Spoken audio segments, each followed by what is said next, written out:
Hi friend, இன்றைக்கி வந்து பார்த்தீங்கன்னா நான் வேர் பண்ணியிருக்கிறது ஃபேன்சி சாரீ மாதிரி இருக்குது இல்லைங்களா? ஆனால் ஃபேன்சி சாரீ கிடையாது. நம்மளுடைய சம்மருக்காக ஒரு சூப்பரான ஃபேன்சி காட்டன் தாங்க.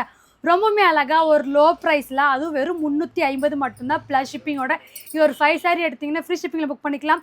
நிறைய கலர்ஸ் இருக்குது, ஒவ்வொன்றா காமிக்கிறேன். உங்களுக்கு பிடிச்ச சாரீ டக்குன்னு ஸ்க்ரீன் எடுத்து வாட்ஸ்அப் பண்ணி புக் பண்ணிக்கோங்க. வெறும் 350 மட்டும்தாங்க.